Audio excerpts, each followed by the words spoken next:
Thank you everyone for joining and welcome once again to this panel discussion. Let me start off with round one. In this, I will ask a panelist to share one important trend in CI Flexo in their factory and a challenge in their territory. Let me start this with Sunil. Hi, Sunil. So we are looking at some data. In India, it's fascinating that there is an explosion in packaging and the growth in Flexo. Some might say is coming at the expense of gravure, whereas the share of offset stays steady. Unusual times is what most of the prediction is.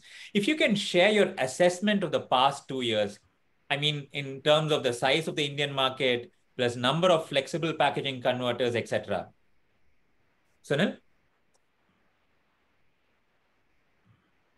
Hi.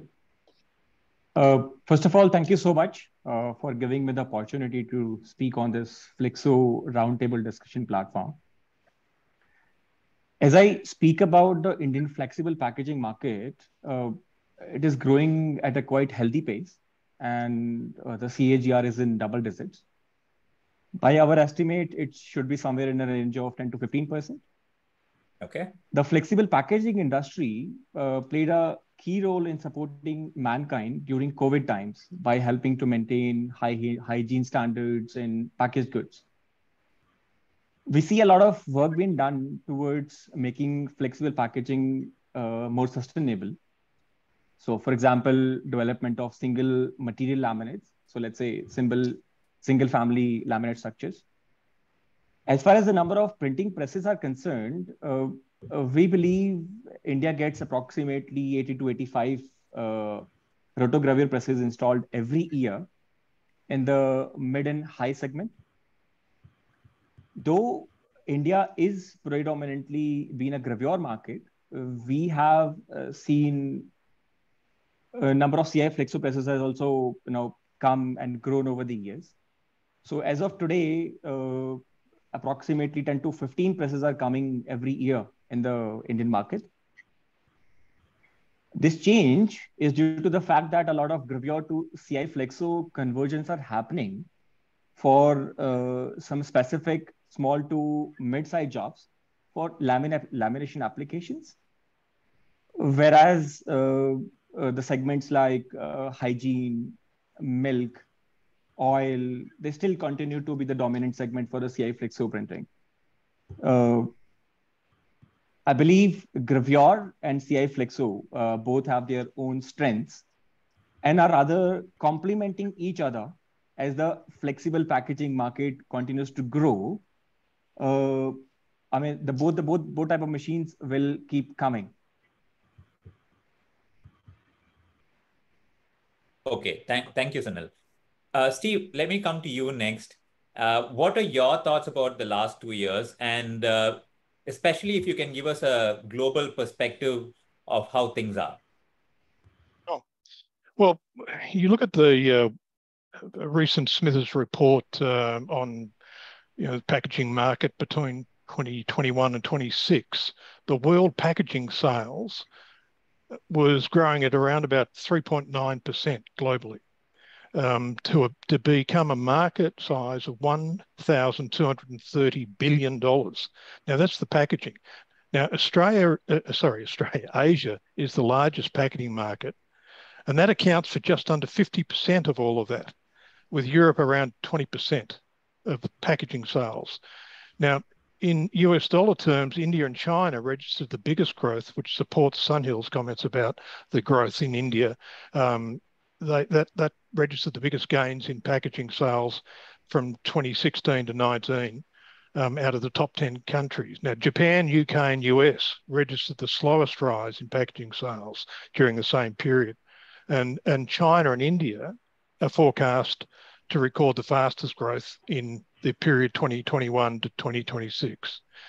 Now, by packaging, the biggest substrate by percentage is board, cardboard, corrugated. That's 32% of that 1,230 billion market. Flexible packaging is the next highest at 24.7%. Now, of that 24.7%, 50% of that is in food. Now, Glass, which is something that we're seeing a lot of migration from glass rigid containers into flexible containers, only represents 4% of the global packaging market. So that's been at the expense of flexible packaging. Now, in terms of gravure uptake around the world, 5 years ago, the European Rotogravure Association broke down the regions. North America was 80% flexo in packaging and 20% gravure. South America, 65% flexo and 35% gravure. Europe was 50-50. Asia, 20% flexo and 80% gravure. So the exact opposite of North America. So A, we're coming off a low base. B, the packaging sector is just continuing to go ahead in leaps and bounds, certainly in the Asian markets. Got it, Steve. So since you mentioned the Asian market and the growth story here, let me ask Nazmi, as someone from Kimberly-Clark, do let us know your observation of the last 2 years and how you see the Flexo growing in the Asian market. Thanks, Sriram. Thanks for the answer. Thanks for the question. That kind of thing. Yeah, the Flexo growing, I think, from end user point of view. So we use a lot. I can say we use a lot, and we use basically almost the same in terms of ratio from Flexo to gravure kind of things. From packaging development process kind of thing, I think most, as per earlier mentioned, that both have strength, pros and cons for Flexo versus gravure. But the tendency, the trend is we are looking is for FMCG, is for hygiene product, is most of it is they going for like moving more buyers to Flexo. Yeah, more buyers to Flexo. And then we don't have much problem with that. Yeah, in terms of, let's say, print quality, that kind of thing, when we are moving to Flexo. Yeah. Okay. Nitin, let me come to you next. The topic, what we've been hearing is hygiene market moves out of Flexo. Do you generally agree with what we've been hearing from Nazmi, Sunil, and Steve? Healthy growth. Sorry, hygiene market is moving to Flexo is what I meant. Sorry. Healthy growth and 1,000 billion market, and the verticals that CI Flexo can be bullish. More so as a CI Flexo converter, what are your thoughts on this? Thank you, Sriram, for introducing me earlier and for the question also. Yes, hygiene market as well as food industry also. We are looking at exponential growth in Flexo market, flexography printing, because you know that SD packaging is committed for sustainable packaging solutions for the market, and we are printing on thinner films and monopolymer films, where our entire growth is dependent on flexography systems, because the films which are handled is better suitable for Flexo as compared to gravure. For hygiene market, we print 22 micron, we print 15 micron also. So we look at flexography is more suitable for this kind of applications, right? And as you know, I think all of us know that SD packaging has received the award in IASAR as well as WorldStar award, and that is sustainable package, where we got WorldStar award for poly-based laminate, where our WVCR is below 1 and OTR is below 1. So we look at opportunities as a sustainable solutions in the market, where flexography is going to contribute much more in the package. Okay. So yeah, and the world market is going for basically world packaging is changing very fast. They are looking at they are demanding for sustainable solutions where the impact on the planet is going to be lesser. Entire FMCG takes all energies are Indian companies also. they have made their goals to use 100% material as a sustainable material. So I look at from that perspective that Flexo is having better, I think, advantage over it. Okay. Got it, Nitin. So you touched upon the part about sustainability, and let me ask Anders, first of all, your thoughts on how the market has been for the last 2 years for Flexo, and also specifically that Nitin has brought up about sustainability being the key reason for the move for a lot of the global players. What do you think, Anders? So, hello everyone, thanks for having me. It's a pleasure to be here. And to go to your question, yeah, we have had some challenges, of course, as any company, but also some trends. And I mean, just to add on to what was mentioned earlier, Flexo is growing. We can see that in our sales. Tesa had a record year, 2021, with 1.5 billion in sales, and also the quarter 1 and 2 has been strong, but we can also see that a big part of that, or a significant part of that, is the growth in what we call Flexo and paper, which is then the products for the Flexo industry. Despite the turmoil and lockdowns in China and Ukraine, so there is a growth, absolutely. As we all know, cost is high on the agenda today for all converters. And the cost for consumables adds up with every single print run. And since plate mounting tape, which we sell, is the second highest expense that you have in pre-press after printing plates, some converters they look into other solutions, and for that reason, in our portfolio, we are able to provide an alternative, and that is the Tesa TwinLock, a compressible and self-adhesive sleeve. We will discuss more about that, but that later. So that is an opportunity to reduce cost and also do your part for sustainability.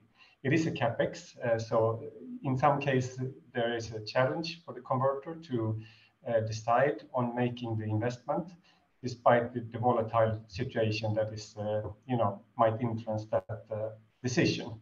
But we see in general an increasing interest for sustainable solution, driven also by the brand owners and some of the bigger print converter groups, with the aim for greener solutions and a request for waste reduction. So this is where this product as a TwinLock comes up as an opportunity and solution to meet that demand. That is very interesting that you say it's the second highest expense. So yes, thank you, Anders. Now let me ask Sethunath of R3. What would you like to add on to what we've heard so far, Sethu? Thanks, Sriram. Thanks for this opportunity to be a part here. As you know, R3 is UK-based, and we are a very recent entrant to India. One of the reasons for being in India itself is our conviction towards the growth of the potential growth in this current market. Quite a lot of this Western market may be really saturated at one level, where there is a lot of untapped potential for growth for Flexo. Here there are multiple trends. It is not one big trend, which is putting a lot of focus on Flexo in this market. Let us say, as everyone is mentioning today, the buzzword, the trending word is sustainability. This is going to put a lot of focus here. During the COVID time and post-COVID, there is a lot of pressure on time to market, right? The time to market was always a interesting word where every stakeholder is trying to approach. And this pressure on time to market is going to put a lot more focus into Flexo. Definitely the cost. This is something which is going to be a consideration always. But more importantly, we need to, because we are all talking about these numbers, right? There is a lot of growth in flexible packaging. And where did this growth come from? And that is also a interesting approach, an interesting view that we should take. Definitely there are big brands and, at the big volumes. in my experience in a country like India, we are also looking at the emergence of what you talk about this spread out brand owners, or let me talk about this D2C brands, right? And primarily led by food segments across the country. These are people who is looking at flexible packaging solutions than either gravure or flexo, and but at the same time, their needs are something which can be catered effectively by the flexo market. So this is a segment which the flexo converters are capturing and will remain a key focus. What we need is that we need to, like this session today, what we need is that we need to overcome the challenges which is there, which may be a point for discussion, because there's a lot of half knowledge today, and what which is more dangerous than no knowledge, right? So this needs to get changed, and once we do that, we are all looking at a very interesting market coming days. Thank you.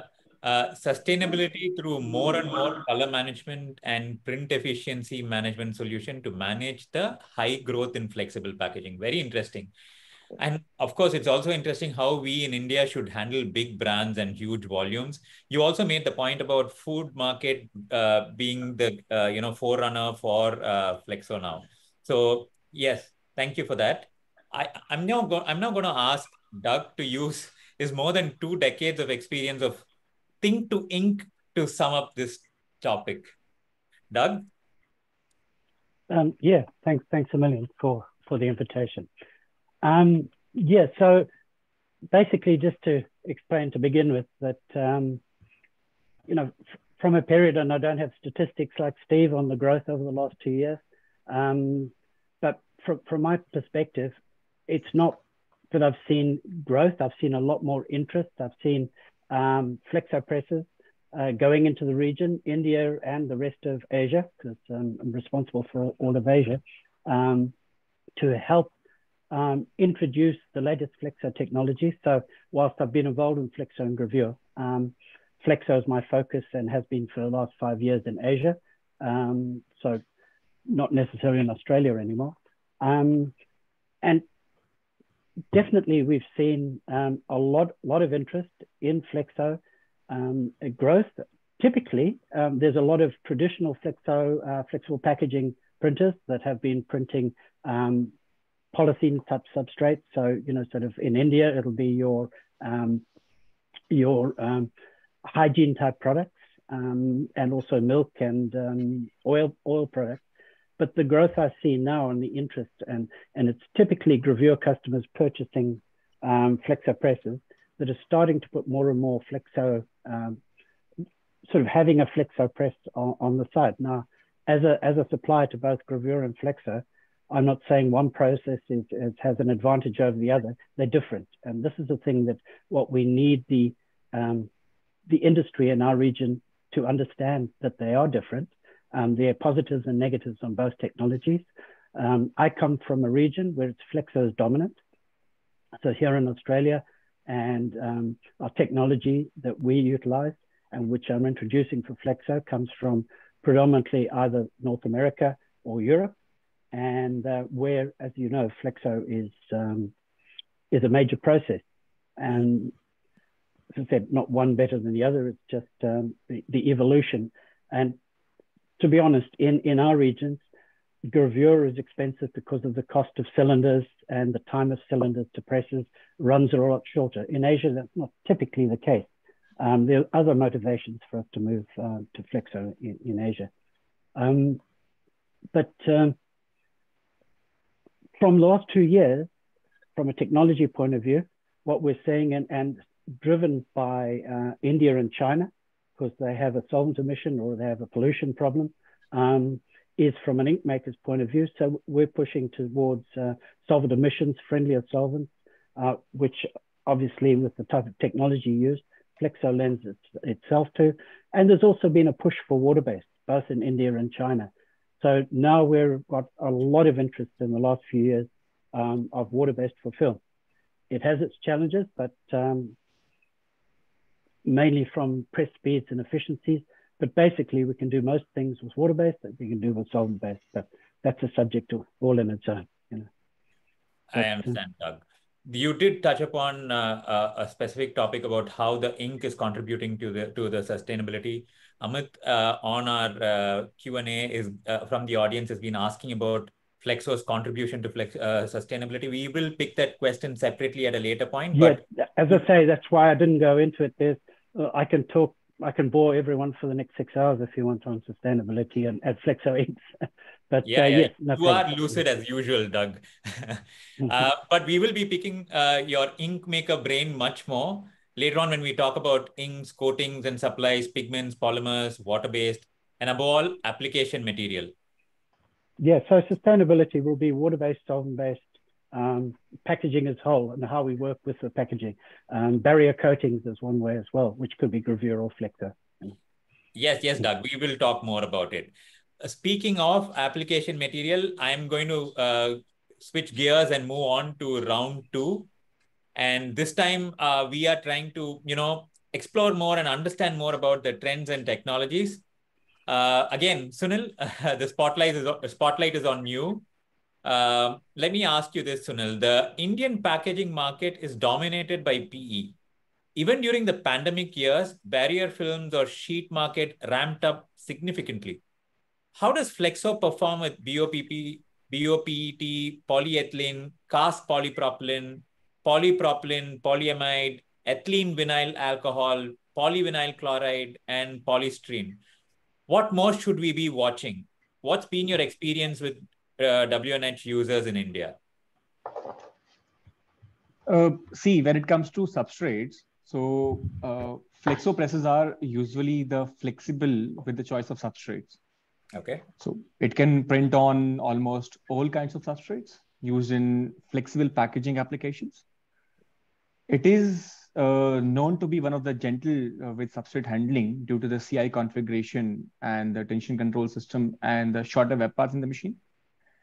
As the film is supported very well on the CI when it gets printed, printing thin and stretchable substrate is a major advantage offered by the CI flexographic printing technology.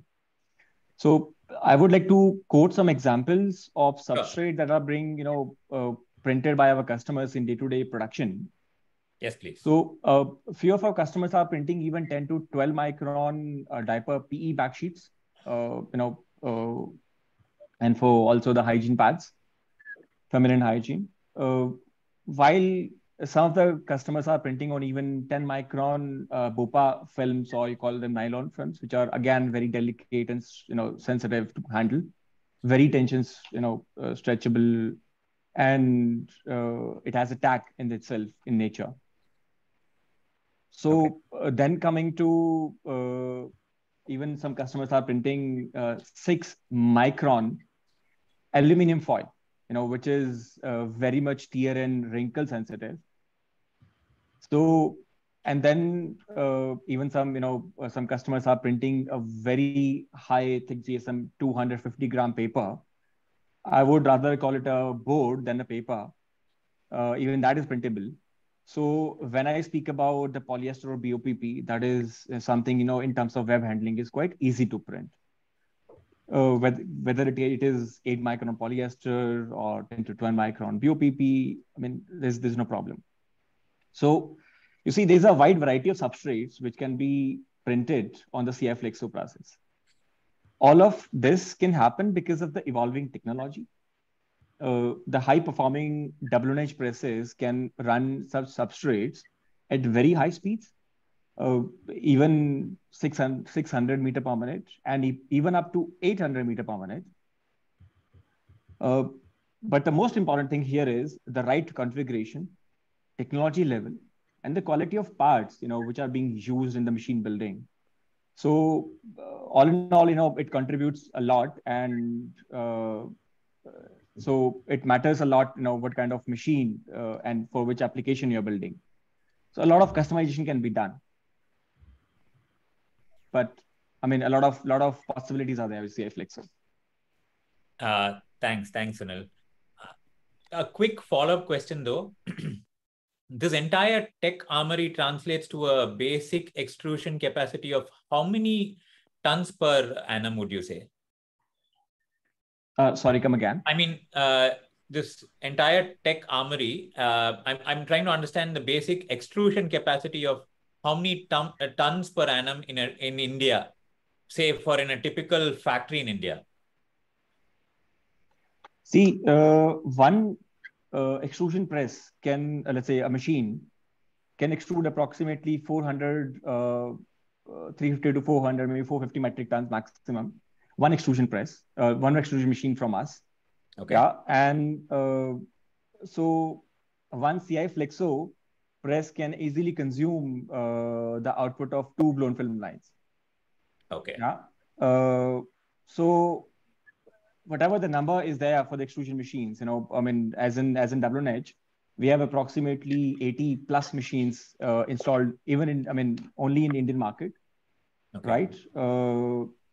So if the complete volume of this printed, but that is not the case, to be honest, because a lot of film is also being used for the lamination purpose. So everything is not just surface printed. Got it. Okay. Thanks, Sunil. I'm going to quickly move on to Nitin next. Nitin, what's your experience with flexography so far? I mean, can you describe SB Packaging's journey in flexography and yours as well in personally? Yeah. Sriram, SB Packaging is the first one to move in flexography printing in year 2000. So SB Packaging is carrying close to 22 years of experience in flexography printing. First one to move on European flexography printing machine, and right from beginning they have been using thinner films and delicate substrates for printing in flexography. So my experience is very energetic and very interesting. I have worked almost 30 years in flexible packaging industry, and after joining SB Packaging, a lot of things to learn from them in the sustainability and flexo technology. Super experience. We got talent in the factory, very good innovation team, R&D team, who keeps on working with the brand owners continuously for sustainable solutions. So we have added further flexography printing in our factory.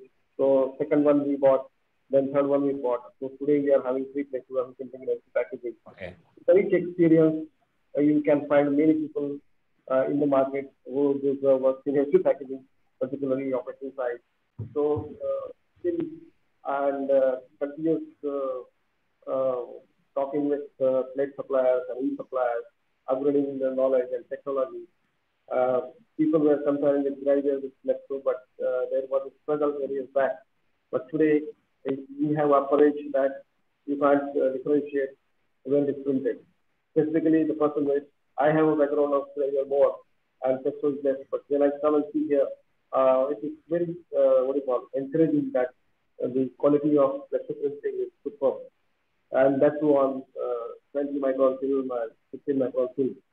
So the journey is fantastic, and we are looking ahead again, adding up more Flexo in the market so that we serve our customers better. Okay. First of all, that's excellent, Nitin. And SB is a World Star winner, and that's a wonderful honor for India, I must say. I would like to add further in this that a lot of innovations since we're talking of printing.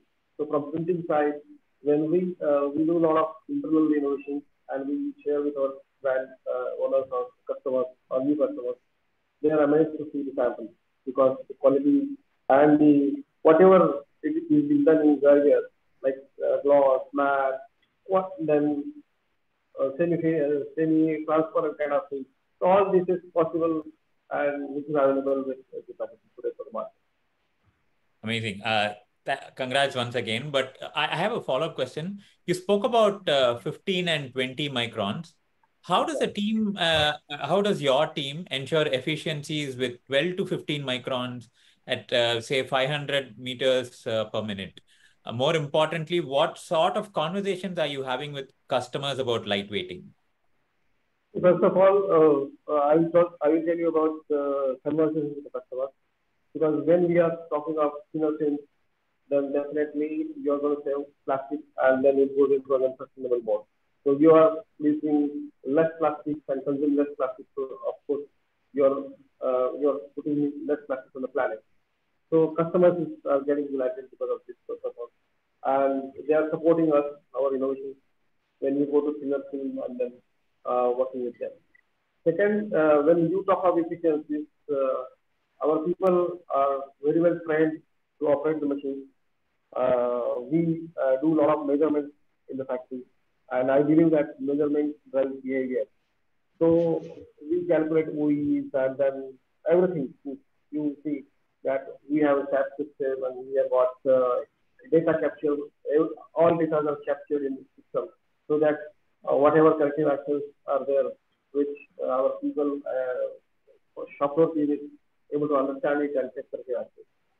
Okay. Additionally, we also have a lot of support from our own R&D team for making operational efficiency more better.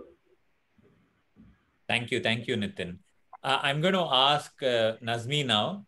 Nazmi, as you all know, is the Regional Packaging Manager, ASEAN for Kimberly-Clark Thailand. So Nazmi, are brands using Flexo better? Has it led you to any design innovation in packaging? Okay, thank you for the question. That kind of thing. Are brands using Flexo better? The keyword I can say is two things. One is consistency, that kind of thing. That's one of the things that we are looking for. Flexo better, I think so. In terms of like for lower thickness, lower gauge, which is the trend for us at FMCG, in terms of sustainability, also in terms of cost saving. So Flexo does give consistency. Not to say that Gravure can't do it. Gravure also can do. But it seems that Flexo seems to be have an edge there, that kind of thing. Also in terms of like cost saving, in terms of great change frequency, as you know, I mean, FMCG, we change designs quite fast. We change design quite fast, and then we have like a reaction launch kind of thing in terms of promotion, in terms of counter the competitor, that kind of thing. So we run with short run. Yeah. So in terms of short run, Flexo give quite a good advantage in terms of development lead time. So that's one of the things. So for great change frequency, thinner film, and also a little bit on the lower ink usage depending on the design. And then Flexo also a little bit better in terms of ink, like DIC mentioned about the solvent-free kind of thing, alcohols as a solvent. So Flexo did give a little bit of advantage. Yeah, so to me. Okay. But Gravure also catching up. In terms of design innovation, is Flexo better? I think Flexo is catching up in terms of to Gravure. I mean, we did one time, we worked with a printer in Malaysia back in 2018. So we managed to convert from Gravure design to Flexo, and we managed to earn some gold awards for that conversion. Okay. Yeah, so from Gravure to Flexo. So design innovation, not actually, it's okay. Gravure can print, Flexo also can print. No big deal. You don't need to do much. Got it. So I'm going to ask you a follow-up question, Nazmi. So you did mention that Flexo is catching up in terms of being more innovative. What more do you think the Flexo converters need to do to convince top brands in order to establish technology leadership? Then again, I mean, what we are looking is consistency. Yeah, what we're looking consistency. So in terms of consistency, in terms of like print quality, in terms of colors, in terms of what, if you can prove that Flexo can give this consistency, plus that additional benefit of lower gauge, frequency grade change, I mean the lower cost, environmental friendly inks kind of thing. So that's the thing. Okay. Yeah. So in terms of printing wise, no big deal. I mean, just a matter of how to communicate, how to show to the customer the value added for using Flexo. I think this sets me up well to ask Steve. Steve, would you want to respond to some of the points that Nazmi has raised here, especially about consistency?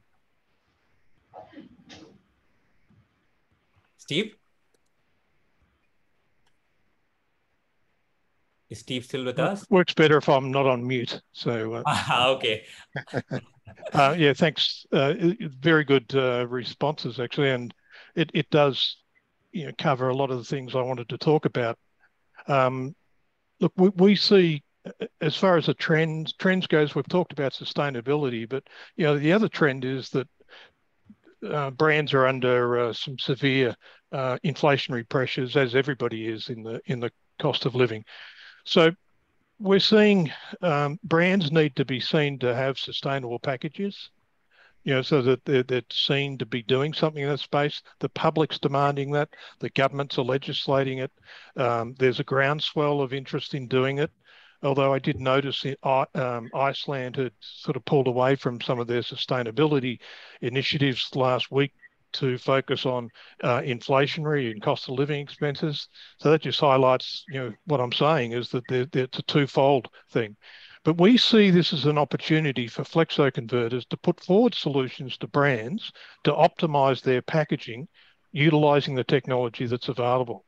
Now, one of the things I was going to talk about earlier was that one of the biggest hurdles we see with that are the 8 words that cost businesses, printers, converters, brands, trade shops, the most amount of money, and that's the way we've always done it.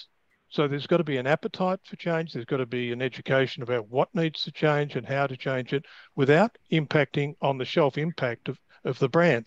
In the past, Flexo has been considered to be a substandard print 20 years ago.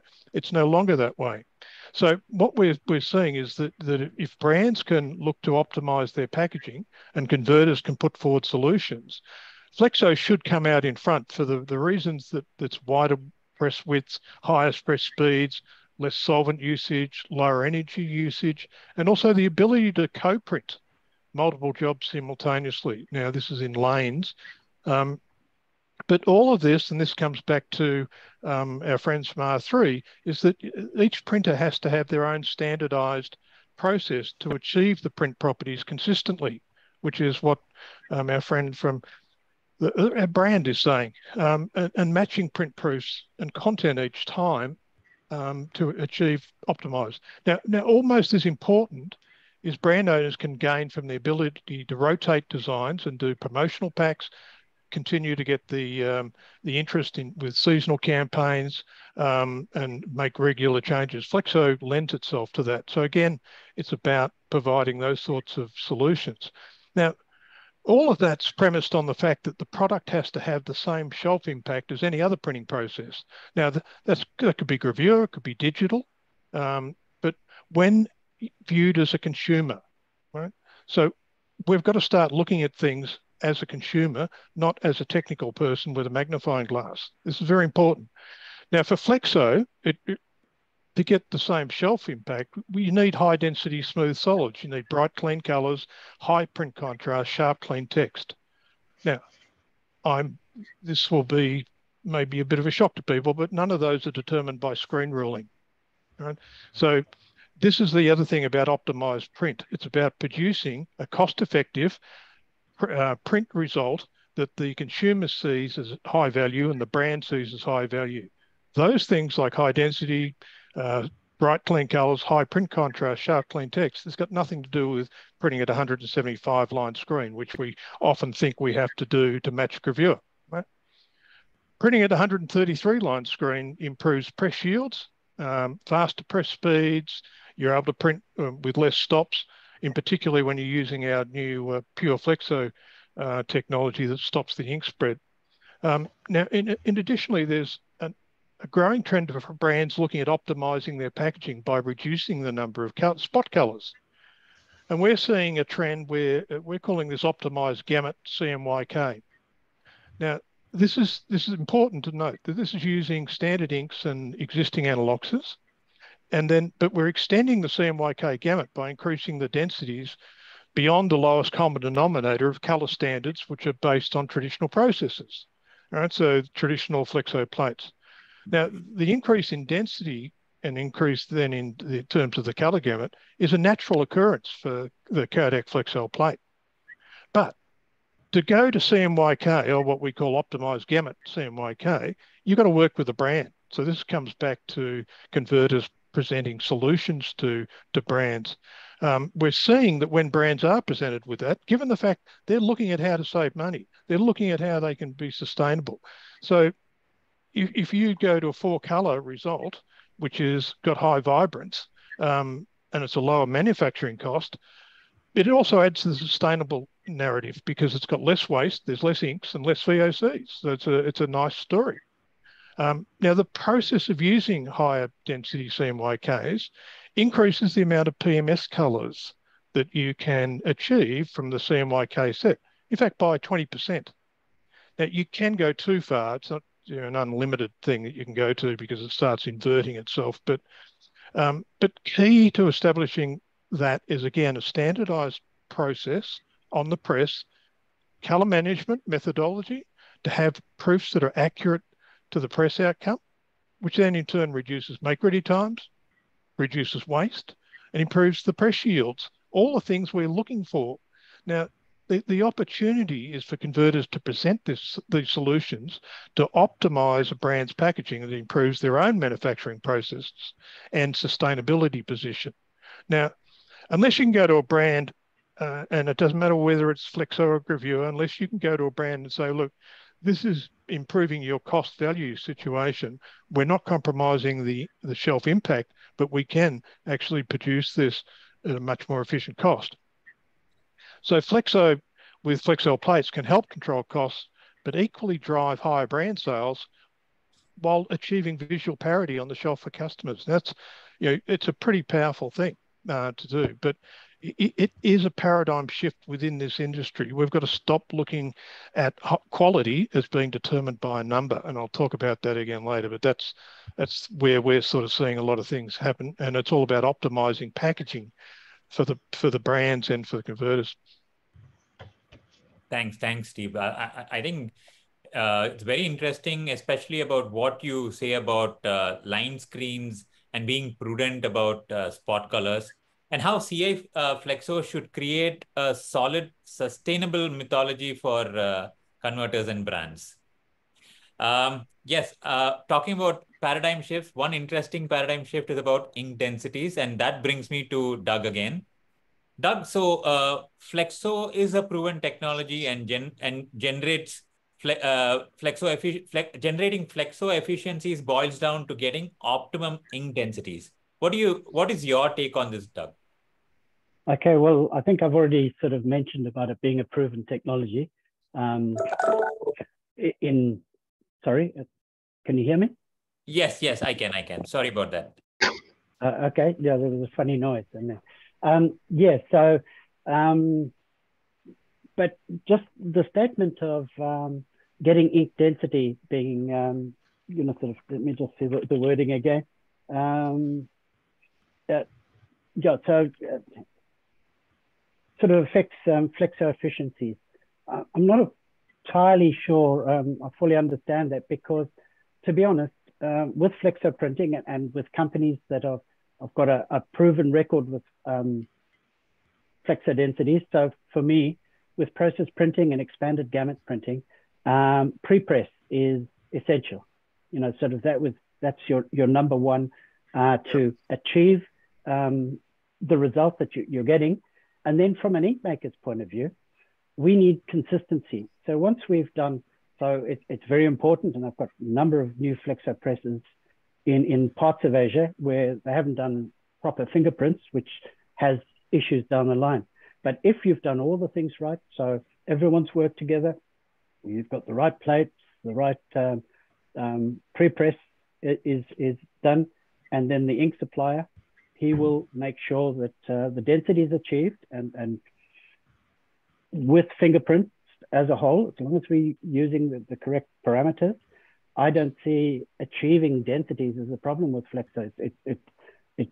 And the only area what I see with Flexo, and it's typically when you have a gravure design into Flexo, where in gravure, in a cylinder, you can have a solid and you process all of the same cylinder.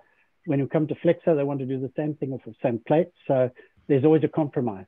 So, you know, you have to use an unlock that is going to achieve reasonable density with your solid area, but in your process area or your vignette or your lower film weight area, then, you know, sort of, if you've got too heavy a film weight, then you're going to get dirty printing. So it's always a compromise.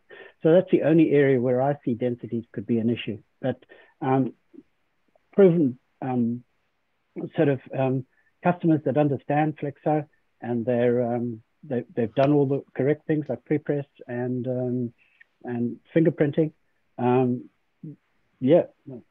So I don't agree. I mean, obviously, yes, if you don't do that properly, then it will affect your efficiencies. But I'm not quite sure if I've answered that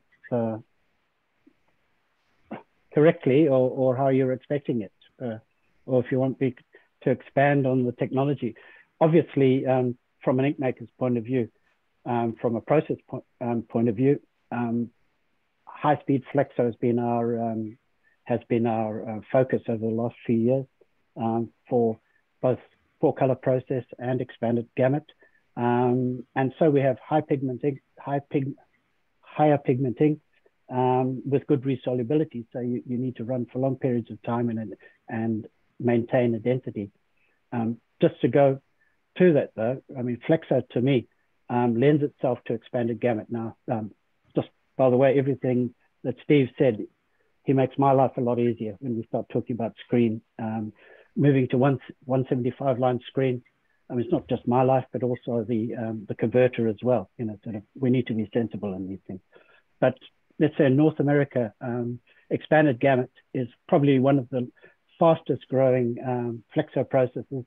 With Flexo, because you have standardized analoxes, you can change for the job if you've got the correct pre-press, the correct density, changeovers and job changes are very efficient. Having said that, in Europe, which they've probably not as much expanded gamut, but like Steve says, they're moving towards 4-color process to do what we used to do with 6 and 7 color process. Having said that, whilst with these new plates, yes, we can have an expanded gamut over just standard 4-color process, but the brand owners need to be on board. There's a lot of cost saving to be done to go to these 4-color process jobs where we either do spot colors and 4-color or 6 and 7-color process. So it's everyone needs to be on board. There's a lot of savings. So, but it is up to the brand owner if they're going to accept that their brand color might not be sort of less of a delta of 2 or 3 or 4. You know. Got that, Doug. I think what I also noticed is to better explain what Steve was saying about the unwanted ink spread. One of my colleagues has pinged a link in the chat box. The audience for your perusal. It is a white paper on overcoming unwanted ink spread on how to tackle Flexo fundamental and improve on press efficiency and packaging quality. Thank you once again, Doug. I think you summed it up about, or rather you took the conversation forward from what Steve had to say. Important tips though, to how to boost the production curve in Flexo. Thank you once again. Okay, thanks. R3's Sethunath, there's a question from Naveen Mishra in the Q&A box.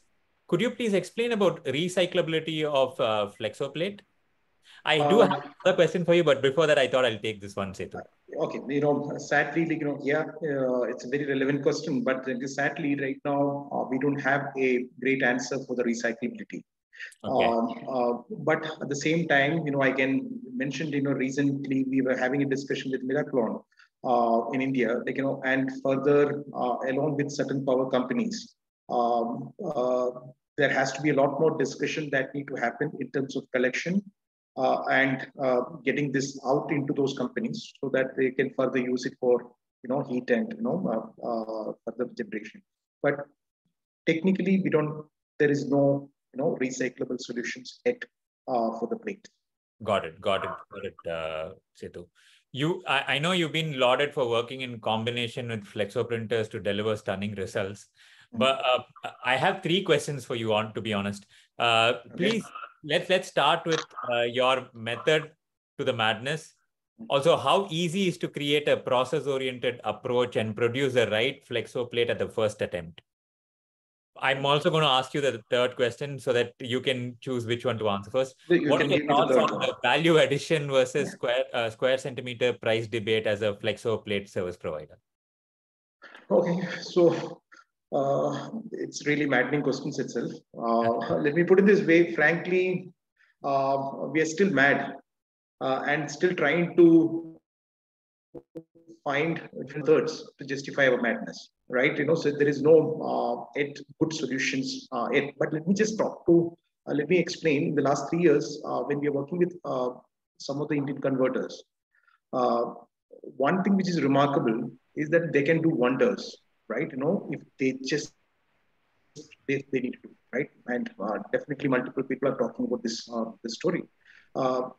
Some of the speakers, where Steve and Doug was mentioning about the LPI and few of the data. Let me just explain some of the results of this method to the madness. Our 70% of the wide web jobs which we process in India, right? In India, in terms of the pre-press, is reverse printed jobs. It's not surface print. So that is contradictory to some of the the general perception in the market. And most of the 70% of the wide web jobs which we are doing are produced in 150 LPI. So definitely there's a curve which we already overcome. Yeah, maybe we'll be using our own patented screening. Now Miraclon has got the pure flexo. We have our own vortex. So there are multiple screen technology which is helping. Right now we are already doing something which is not traditionally done in the country. So this is a result of certain madness which we are trying to push into the market. We had already commercialized, right? A commercialized with no complaints around 175 LPA job. There is no complaints in terms of the plate life. There is no complaints in terms of the dot gains. So the result of some of the madness is that right now things are coming and things are looking bright, and there are certain traditional challenges which is associated with the flexo is not being there. At the same time, I agree with Steve. We don't have to go into a race of increasing the LPI. Even with the right, what is good for the press, we will be able to, at the right level, we will be able to match to any other print process. And that is where the methods are going to be more relevant, right? The methods in terms of pre-press and methods in terms of overall production. But let me explain, something which is different to the traditional process. See, in Flexo, there are multiple stakeholders, right? In terms of reproduction, there are multiple stakeholders. There is analogs, there is plate, there is tapes, there is inks, which maybe definitely even other processes has got. But here, the process gets more. The one thing is process control, but more importantly, here this traditional vendor-client relationship will not work, right? We need to go beyond this vendor-client relationship. The methods can be only brought in when we are going to have synergized true partnerships. We need to develop partnerships here with from the print converters to the brand owners to the and to the what we talk about the supply network. If we do this, the synergized partnerships, we will be able to get extraordinary results. And this is something which I explained through the earlier data, where I mentioned about the reverse printed jobs, the higher LPIs, whatever that finally a great packaging products that needs to come into the shelf, it can be produced through Flexo. What we need is great partnership, right? So this answers, I hope, one level of the answers. Let me come back into the right first time. See, Flexo is all about, right? As that was mentioned about, we just need to go into measure, measure, and measure. There is no other way out than getting into building great results. The right first time is going to be the result of process control, right? A right process control, which needs to start with getting into very strong fingerprint, get the basis right, make sure that all parameters are fixed, and then we continuously measure, look at the patterns, make those corrective actions. Then we will be able to get into what we talk about the right first time, in most best method. Let me tell you, if we are able to get this right first time, and if that is what the answers, what you talk about, the value addition, and what you mentioned as square centimeter, right? Let us not worry too much on the squares. There is no end to it, right? If we get into only about the square centimeter, the challenges, there is no end to it. The right end is that what is that from the beginning to the end? How do we get the right value? And the right value has to be much, much, much, better and bigger than any of the square centimeter challenges which we talk about. So let me sum it up. There is no alternative to the process controls. That is what matters. There is no compromising attitude, for quality in the entire value chain. There is no way that we can compromise here. We can create challenge and develop great partnerships. That is the only way out. Thank you so much. I think the line measure, measure, measure stuck on. And like you said, if you can't fingerprint it, you can't measure it. That's right. Thank you once again. So this brings me to Anders. Anders is is a global technical key account manager at Tesa SE, who has worked a lot on this in terms of aligning components for best print quality. And as your recent virtual session demonstrating how important choosing the right tapes are to the mix, can you give us more context and shed more light on this particular session that you conducted recently? Absolutely. But before that, I think I've heard some words that are important for this seminar. Consistency was brought up. We talked about standardization and process control. All of those words are super important together. So to get where we want to go, standardization and process control are very important for Flexo. But going back to what we did, in that session, it was a collaboration with Miraclon. I talked about the different plate mounting solutions Tesa offer to the market. And it was explained how they interact with the Kodak NX plate and what you as a customer can expect. The delivery from that project was a report with the results from different factors, meaning analog volumes, green rulings, from the different digit cap settings, plate mounting tape, and the Tesa twin lock foam types. So the question as well was, can we expect a difference between Tesa plate mounting tapes and Tesa twin lock or not? And the conclusion from that report was that there is not really a significant difference. So, then you would argue, since Tesa is a tape company, why are we promoting solutions competing with tape like Tesa twin lock? Well, it is actually, the answer is that we have simply added a plate mounting solution to our portfolio to be able to serve all our customers having different requirements, spinning into the discussions we had before with cost reduction and with sustainability. So customers are different with individual processes and different demands. And for Tesa, it is important to understand the customer requirements, processes, and their applications, and what would be the best solution for them from our portfolio products. So we always discuss the different solutions together with the customer. And since we probably have the widest assortment of the plate mounting solutions on the market, there is normally a solution that meets the demands. And we have an online support tool, I mean, for people out there, customers choosing the optimal plate mounting tape and print plate combination and adhesive. We offer the phone advisor, it's mentioned. It is on our official web page.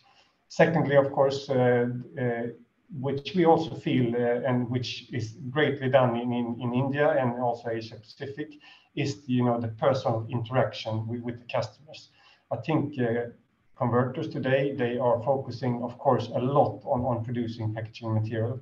They don't want to have a lot of issues and around the processes. If they can get support, it is always welcome. So we always offer that personal technical support from our colleagues to improve the process, but also to discuss the optimal plate mounting solutions. And then the third one already mentioned, this white paper or report, providing some guidance regarding the best solution regarding plate mounting solutions. Thank you. Thank you, Anders. I think, like you said, to better explain what you just shared, my colleague has again pinged the link on the chat box, a print study, which is aligning components for best print quality. Please take a look at it, delegates. Thank you, all of you, for round 2. I think we are right in time for round 3, which is going to be us discussing process efficiency and sustainability. While process efficiency was still a key, resonating topic throughout all our speakers for the round 2 as well. We'll dwell deeper into it in round 3. But before I start with round 3, my first question was for Nazmi, but before I get to Nazmi, I have a question from the audience for Steve. Steve, this is a question from Shami Mehra. You spoke at length about press efficiency in CI Flexo technology. What is the effect of cell design in Anilog's role and print quality? Yeah. It's obviously they all need to work together, and one of the things I'll talk about is the Flexo plate becomes like a mini Analogs, and so it works in tandem with the Analogs in terms of helping with the ink distribution. I think some of the earlier cells that we saw, Apex GTTs, for example, were designed around trying to improve the ink transfer from the Analogs through to an image carrier onto the substrate to take out some of the pinholes. Our plate superseded that, and even though there are good Analogs, that was what they were originally designed for. So the cell technology isn't so important these days because they're incredibly important in terms of the width and depth and the stability of them, and also the way they wear. But we tend to work in conjunction with the Analogs to lessen the need to sort of try and have different funky sorts of cell designs and elongated dots, cells.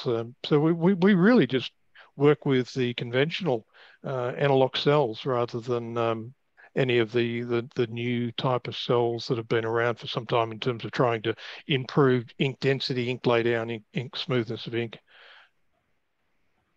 Okay, all right. Thanks, Steve. So I'll quickly jump to Nazmi now. Nazmi, lots of dynamics at work within the industry that Kimberly-Clark operates in. Does Kimberly-Clark have a SOP standard for flexible packaging and sustainability which your packaging partners have to adhere to? And also, how have your packaging partners catered to Kimberly-Clark in terms of your SOP? Nazmi? Yes, thank you. Thank you for the question, that kind of thing. I'll try to be as short as possible. Sure. Okay, from the first question you asked regarding the SOP. packaging, SOP, or I call it the specification. Yeah, Okay. The standard for flexible packaging. Yes, we do have. Normally, any FMCG who works their salt, I mean, they need to have this, what you call it, the printing standard for packaging, yeah, or specification. So for us, normally we divide until, for packaging, we divide into 3 parts. One is the material spec specification. So that's more related to the substrate, that kind of thing. And then also the material substrate, especially the intrinsic property, the one that you cannot see by the eye. You need to use equipment to measure strength, opacity, whatever, those kind of things. And then we also have the extrinsics property. So when you convert, how accurate, when you make the bags, what is the dimension? What is the hole position? What is the wicket position? Those kind of things. So extrinsics. And also we have printing. And then for printings, normally the guideline we give is we based on 2 methods of controlling the spec. One is visual under standard lighting. Another also, we also based on numbers. So we always encourage to print by numbers, by density and delta E. That's the printing standard. Okay, so then your second question is how have your packaging partners catered to your SOP in terms of your SOP? It's very simple. They must. They must. Yeah. Okay. So because we already put the standard. The key point that I think the printer need to understand is the function of this specification. If you nail it down as a number, it creates a reference point. So that's mean you cannot go wrong. So nobody can reject your stuff as long as you've proven that thing meet that number. That's it. So actually it's a good thing rather than by, let's say, measuring colors. I see a little bit red, a little bit this one. How about delta E? Within delta 3, as per your spec, except done. Case closed, nobody can see. Got it. So so it is advantageous for this one. I mean, as per the S3 mentioned, there is a lot of stakeholder. Then as a printer, reach out to the exporter, touch everything, touch the spec, that kind of thing. Because every time the brand owner reject your packaging, you waste money. So better know what the customer want, put it down as a number, those kind of thing. In terms of sustainability, also we have this global packaging specification, and we also have the what you call it, the recycled plastic compliance commitment. So if you want to supply to us in terms of PCR, PRR material, you need to sign this document. Once you sign the document, then we can use yours. So that's it. All right. Thanks, Nazmi. I also see you've been busy answering some of the questions on the chat box. Thank you so much for doing that. Yes. My next question is to Nitin. Nitin, in fact, there is a question from the audience which I'd like to ask you first.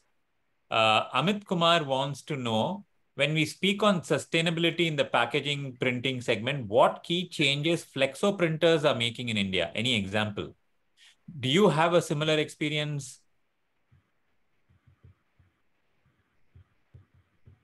Thanks for the question. Under sustainability in flexography printing, if you look at as a flexography printing or others, the efficiencies are more, then the energy consumption is less, the space requirement is less. So if you look at the sustainable point of view, from energy point of view, definitely it is a sustainable process. Okay, because carbon footprint is less. Because when you consume less energy, definitely it is going for sustainable. Number 2, the films which we use most of the time, it is recyclable film. It's all monopolymer material where you can do recycling. So it goes against sustainable way. Third thing is the ink which we use for the printing is polymer-free.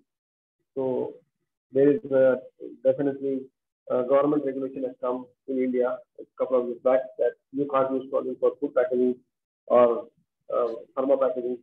So of course for flexography there is no problem in that. Next one is water-based trials are being done.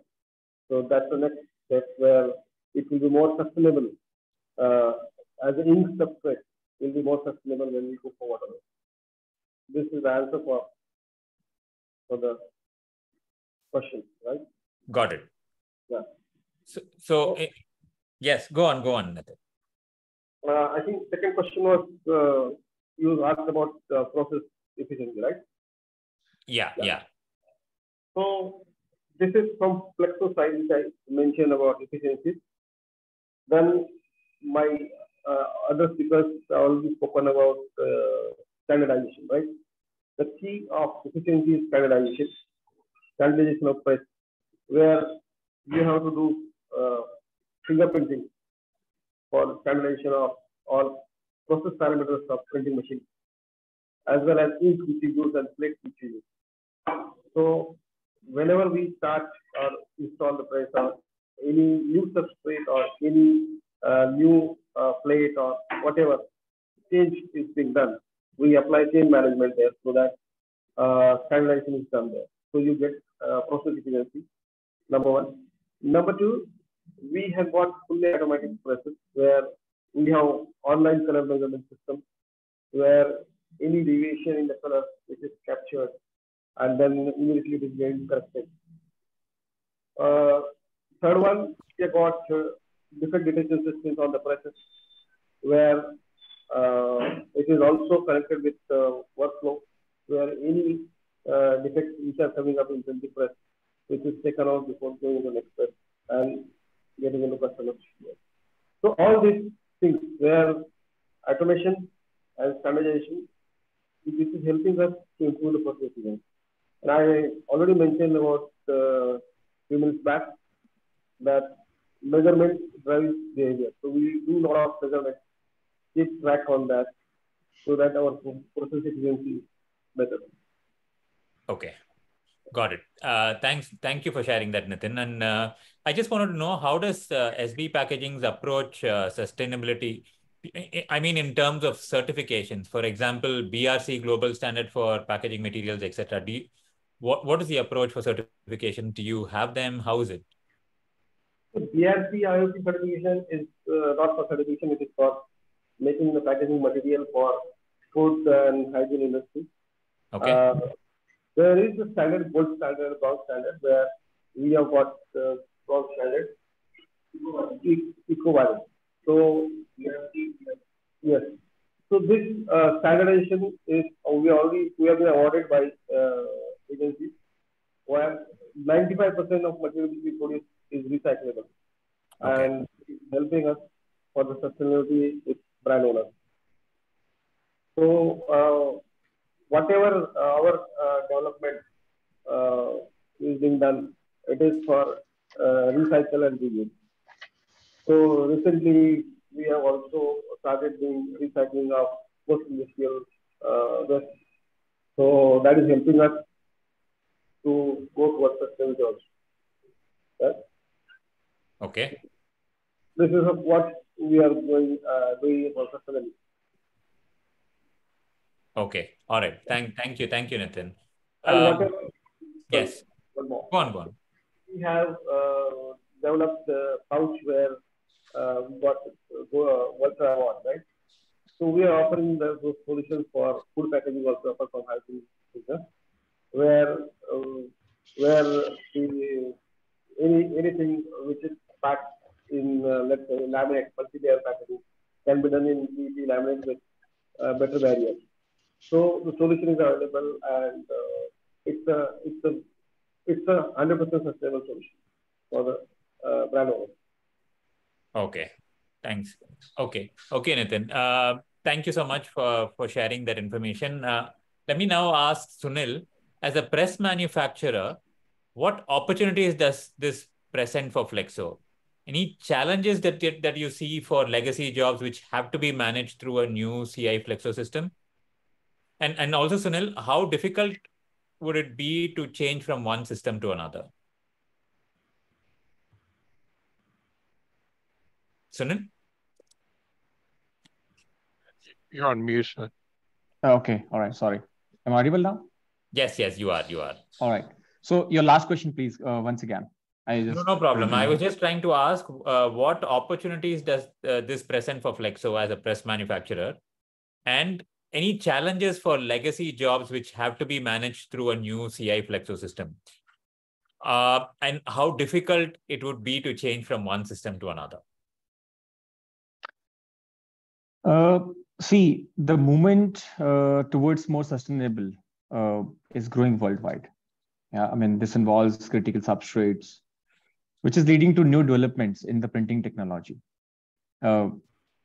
With respect to gravure or CI, or digital. So for example, the super grip rollers from WNH on our Heliostar, which is a rotogravure press, helps immensely in printing stretchable and sustainable substrates like MDO-PE, PE, 10 micron BOPP, right? Maybe 10 to 12 micron BOPP.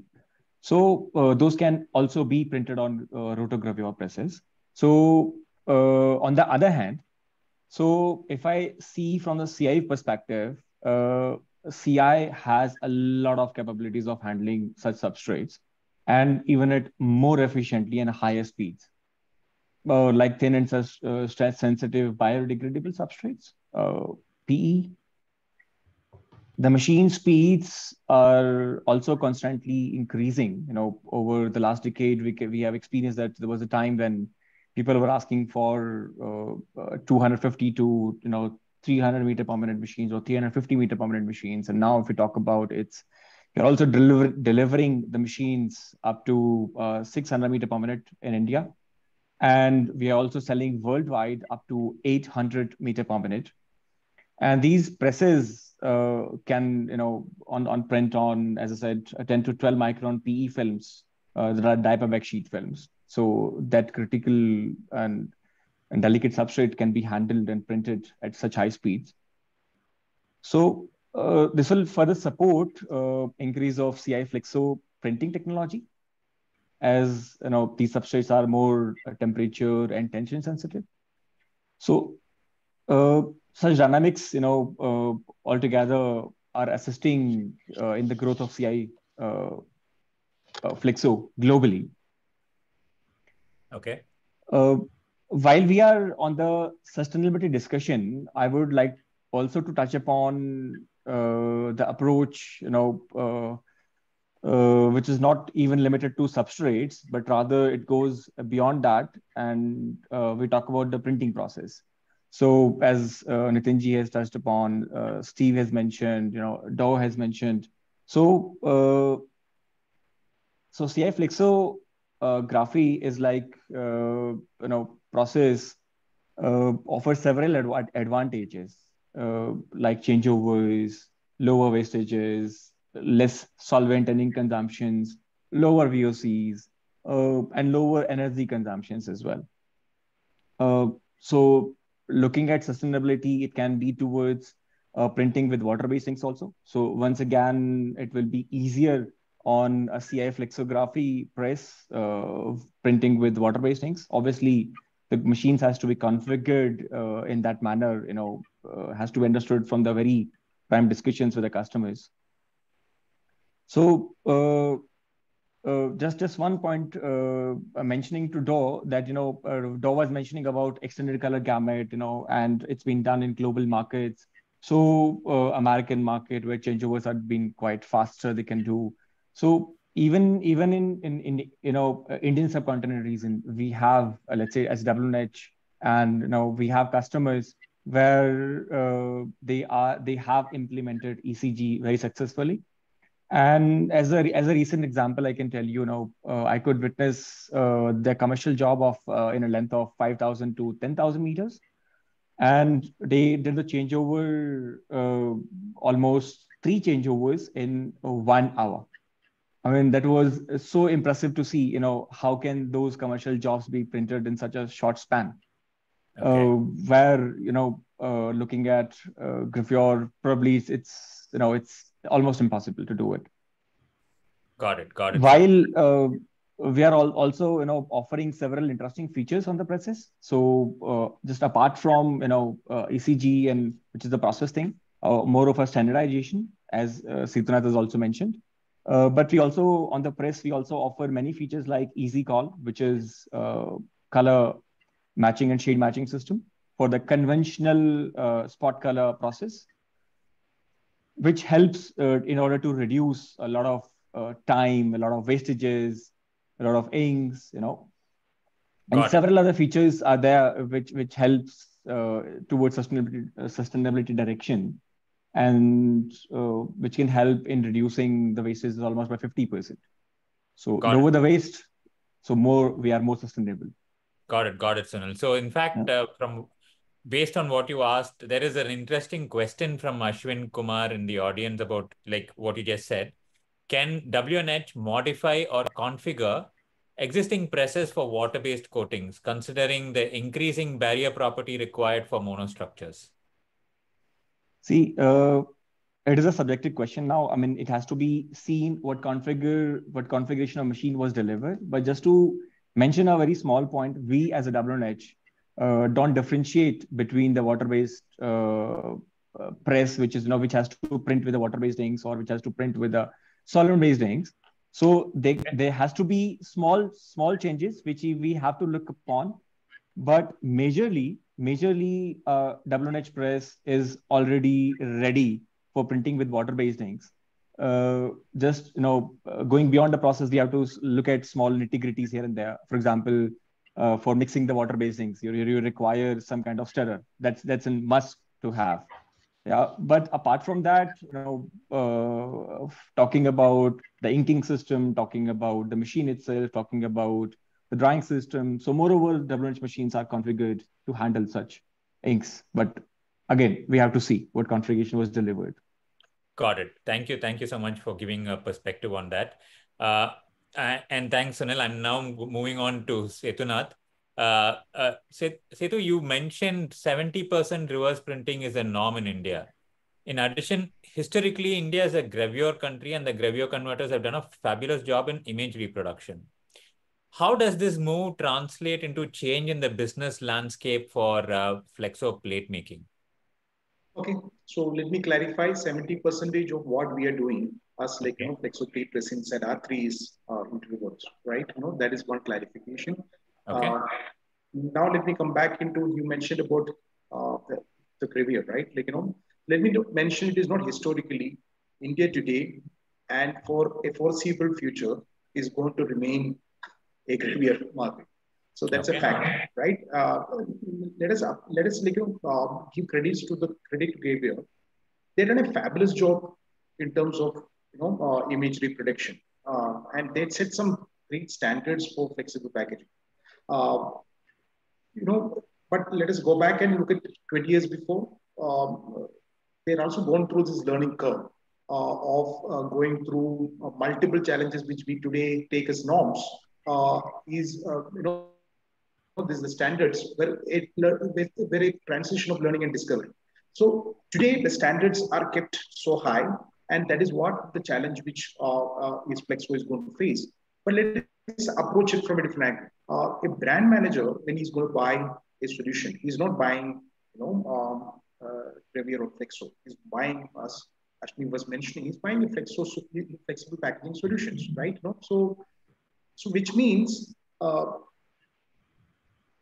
while we can talk about multiple, sustainable, efficiencies, all the other factors, they are not going to compromise on the primary focus area for a brand, which is image reproduction, which is what their primary selling tool for to the consumers, right? So Flexo needs to ensure there is there is no comparison, that that the bridge between Flexo and Gravure is almost like same in terms of image reproduction.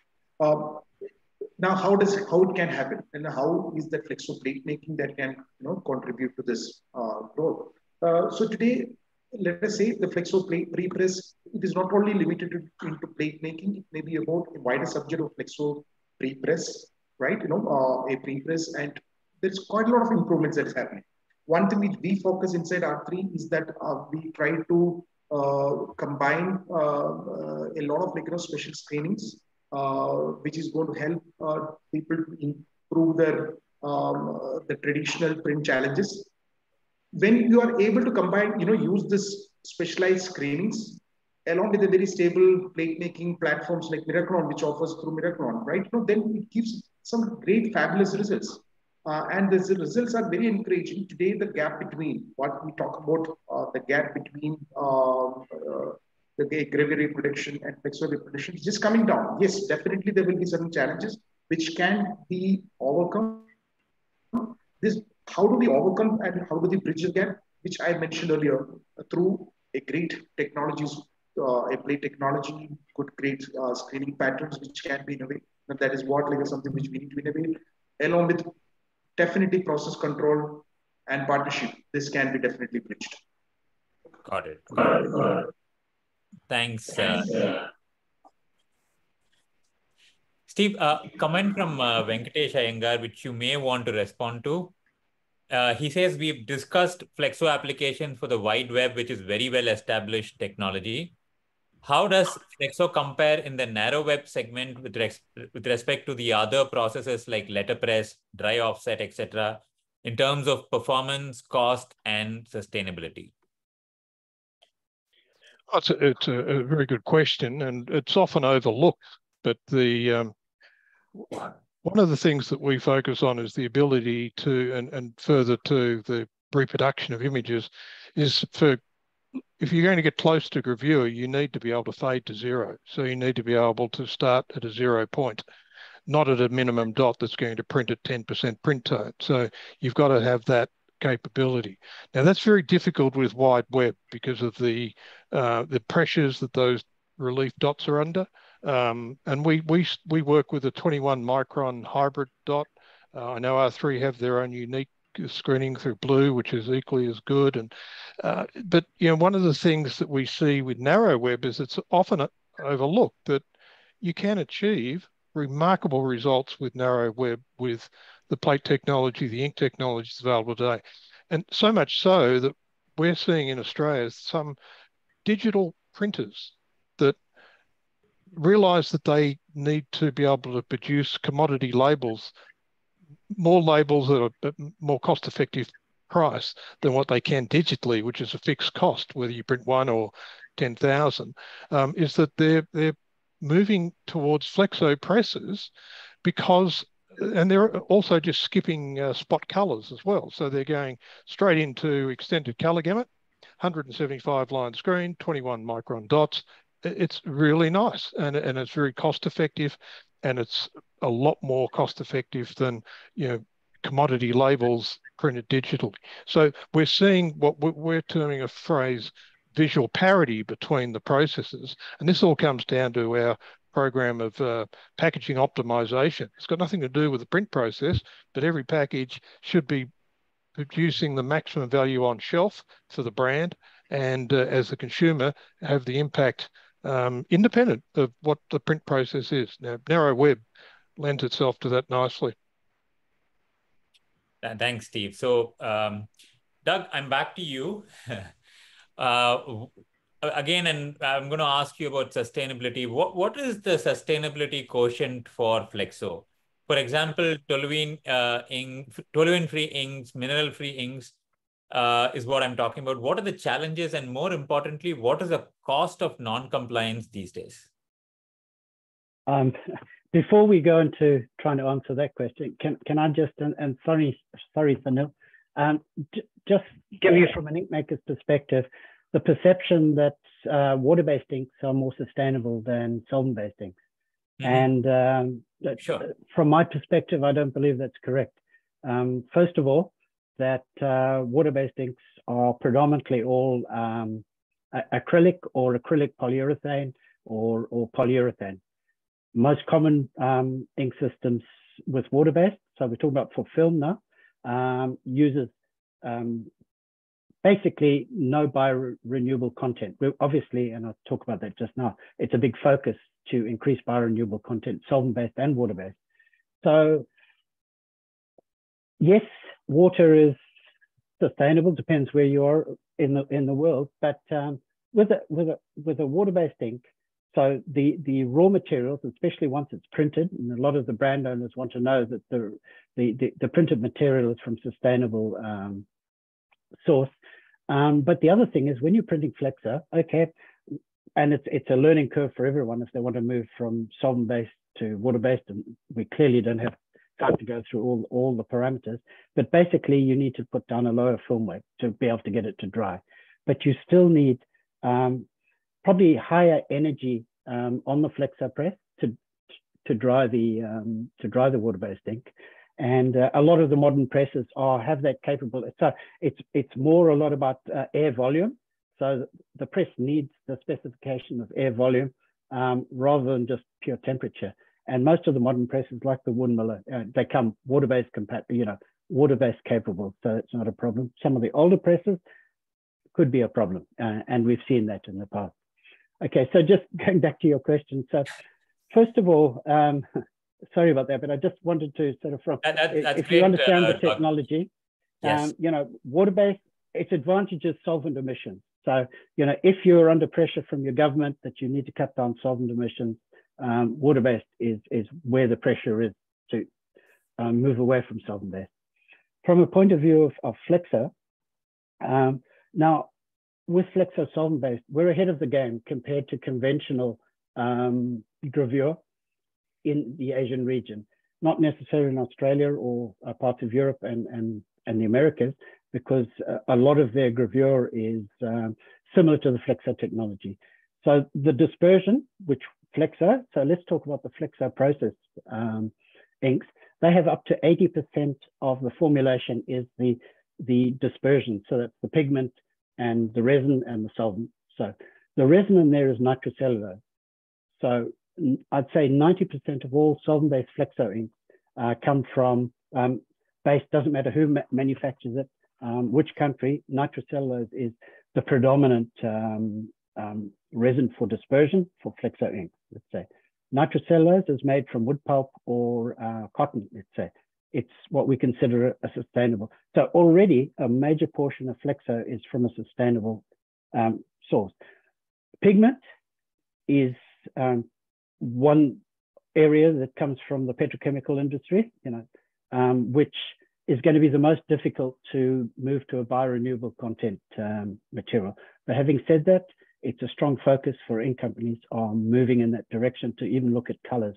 There are colors, but you wouldn't be able to commercially print them, or you'd have a film weight of about an inch thick to get the not quite, I'm exaggerating, but to get the densities that you require. Now, the next portion of the inks is obviously the let-down solvent. So predominantly it's polyamides or polyurethanes. Even now, we're working on polyamides and polyurethanes that have a percentage of biorenewable content because they're also synthetic. So at the moment, the standard inks, it's mainly nitrocellulose, but there are new inks coming through that will have resins in the let-down stage. So that's what gives you your adhesion, your lamination bonds, etc. That will also come from a biorenewable source.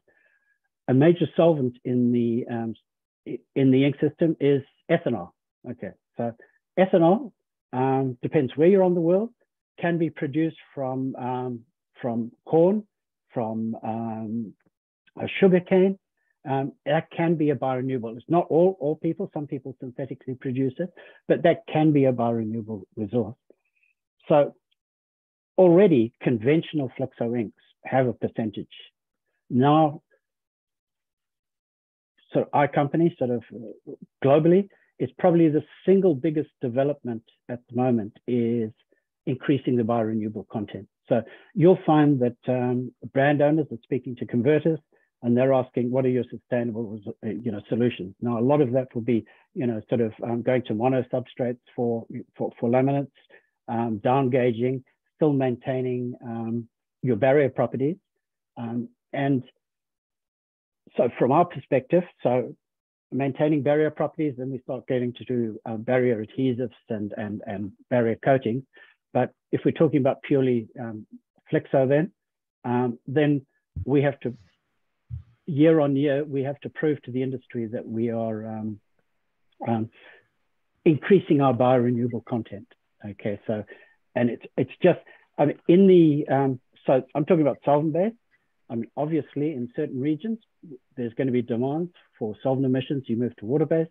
So we're doing the same thing on water-based. Now, it's easier for us on paper substrates. Now, we have a major brand owner that's demanding higher biorenewable content water-based ink for fast food packaging.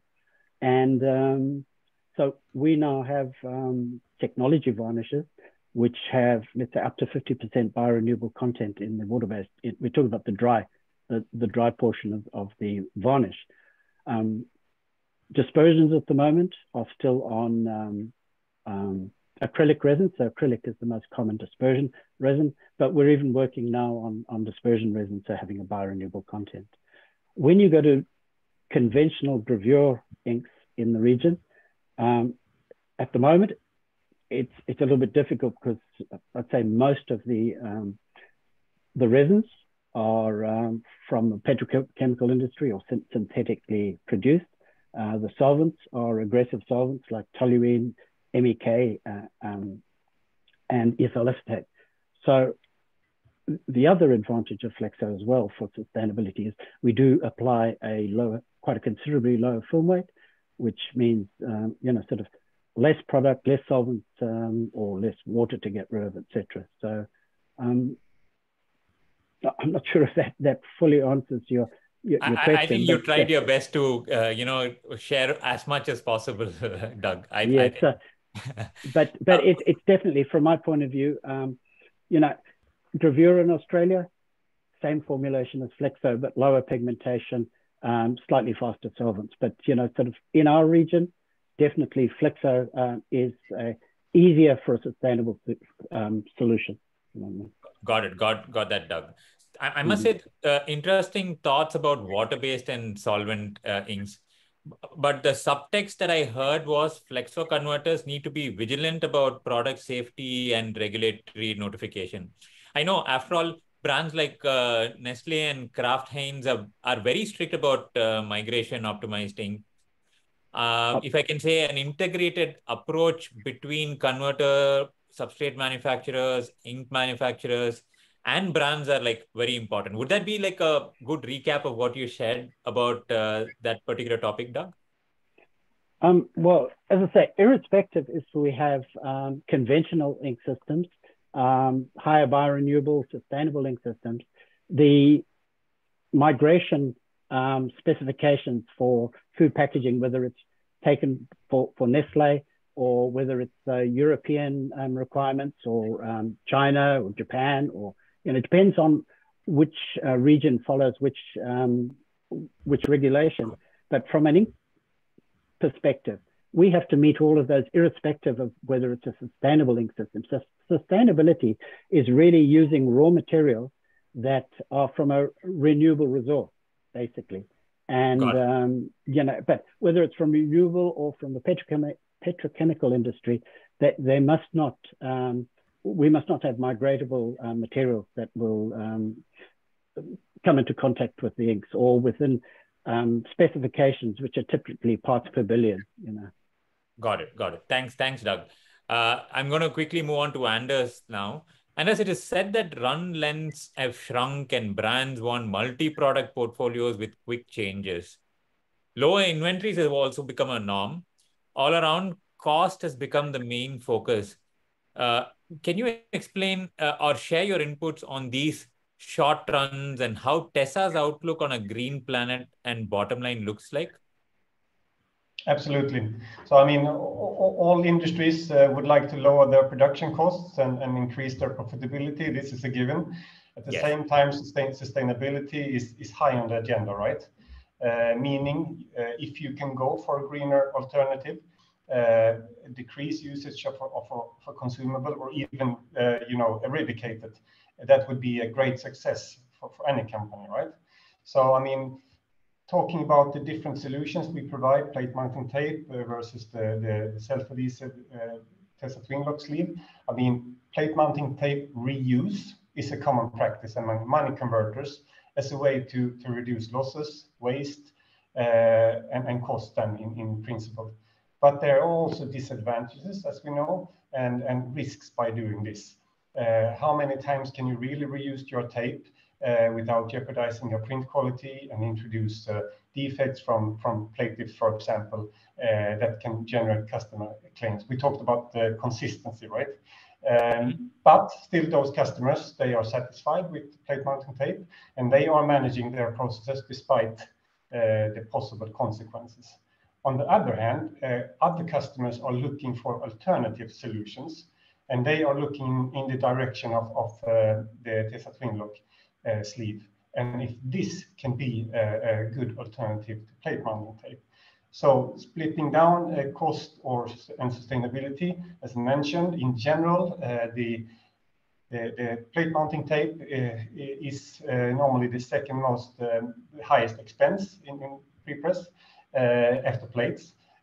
So, I mean, there is a big potential in savings if replaced.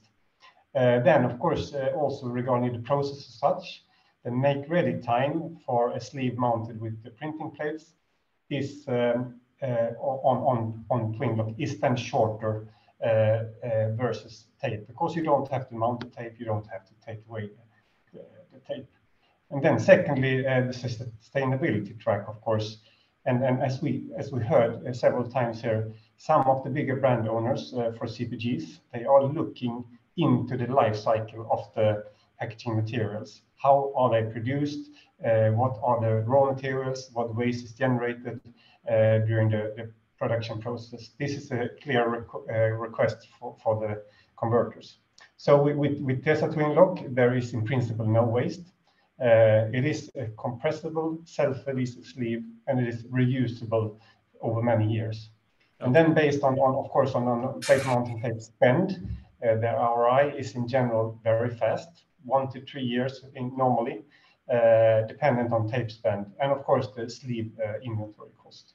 So coming back to the Tesa portfolio discussion with products for all different needs, having cost reduction and sustainability as a high priority, this Tesa Twinlock sleeve would be a potential solution for those purposes. Thank you, Anders. I'm just going to quickly for this round have a last question for Sethu.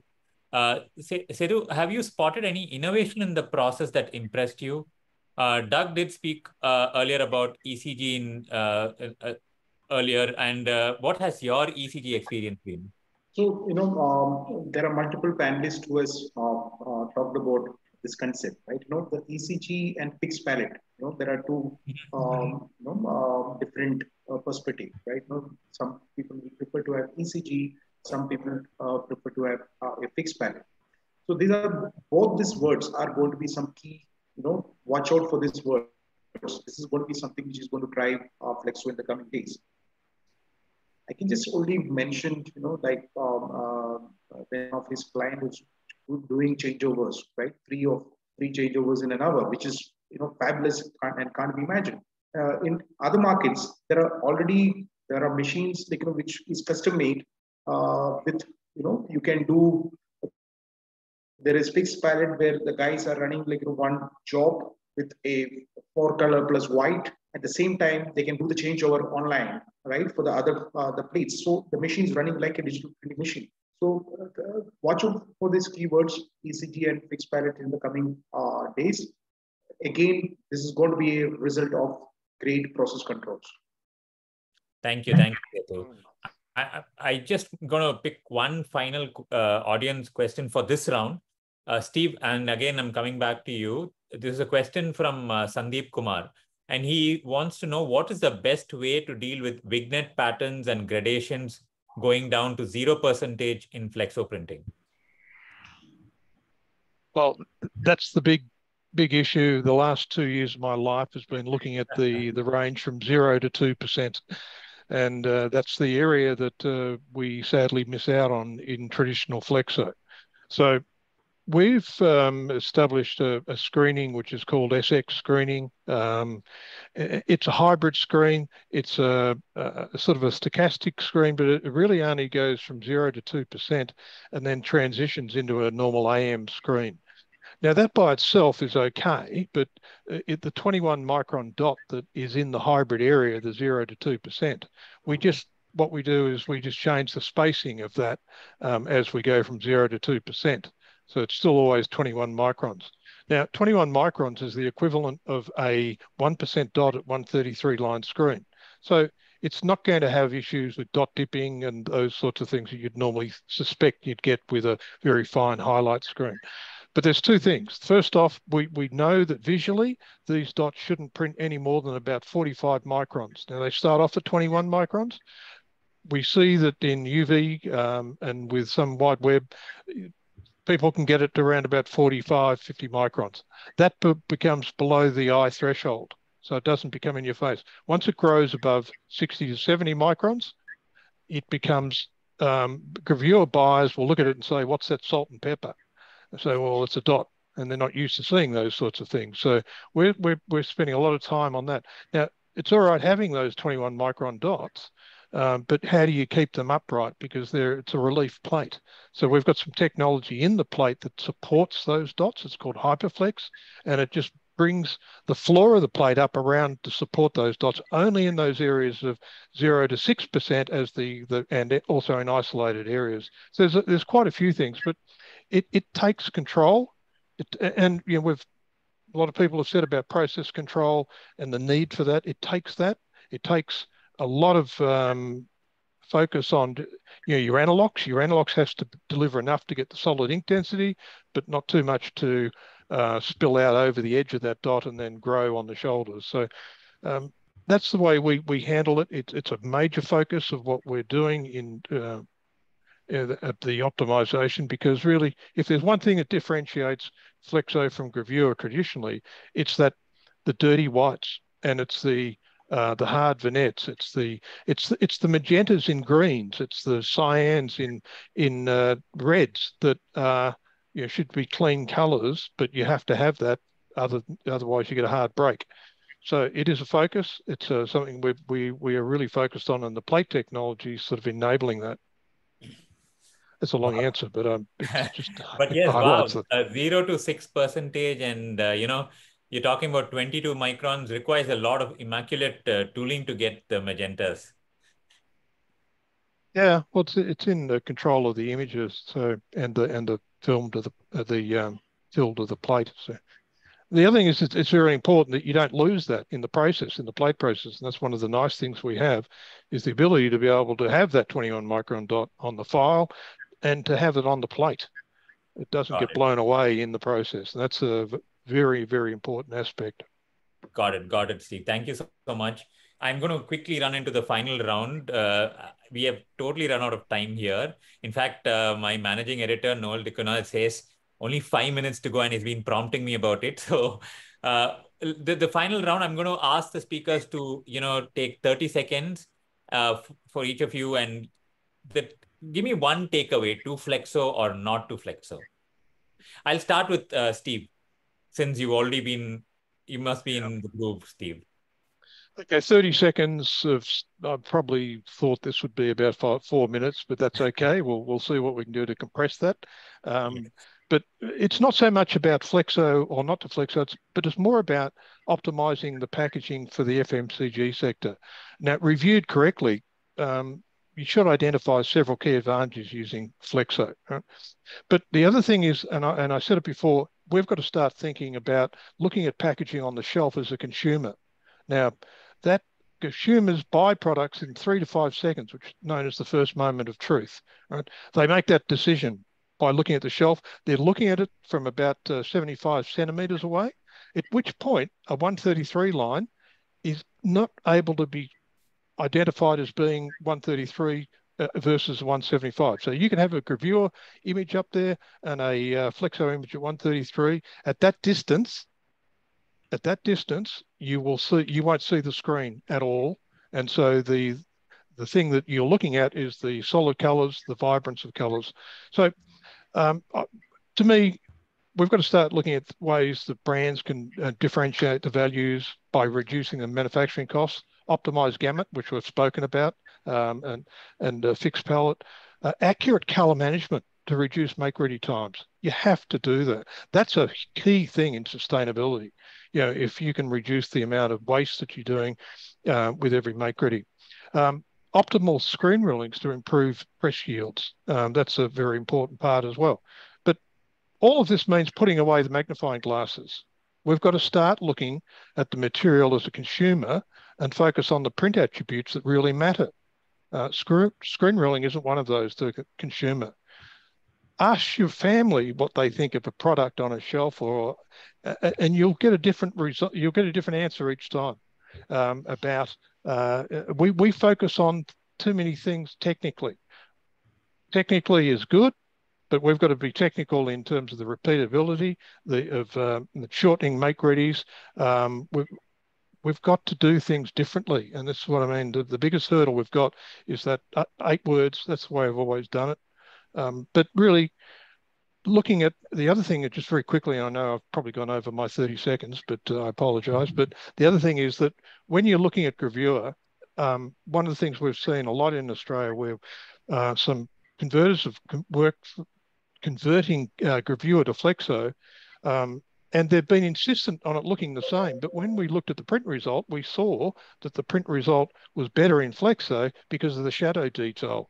And so effectively the brand was asking us to dumb down the result to get to what the gravure looked like. Start talking to the brands about the benefits of flexo and how the image can look better. Got it. Sorry, Thanks. That's about a minute and a half. My apologies.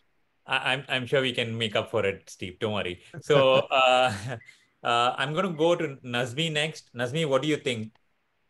Flexo or not to flexo?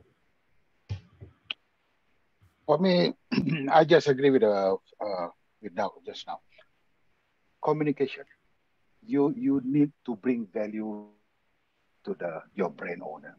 Yeah. So how you propose this thing, doesn't matter gravure or the one, how you propose to bring value to brand owner. Okay. I'm sure they will open up to your suggestion.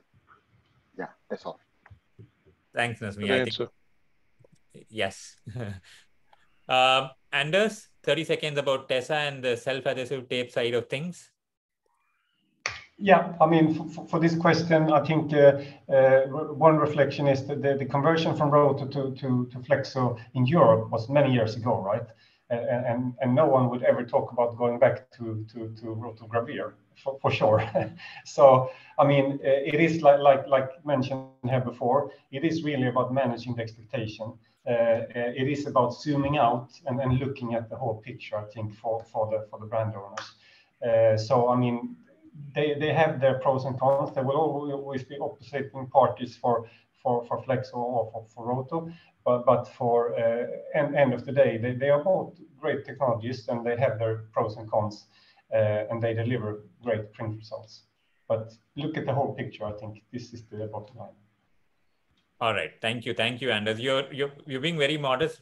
You can share about. I think you already shared about Winlock, for the benefits of flexo converters in India, right? Absolutely, yeah.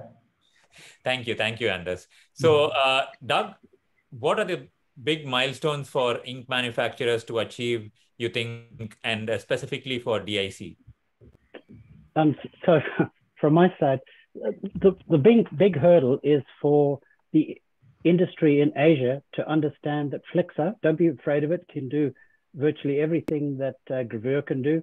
There's positives, pros and cons on both sides. But with flexo, there are certain rules we need to follow. And so, the tolerances are a bit tighter on the substrates, etc., that you can run, predominantly on lamination I'm talking about. Surface print, there's less restrictions.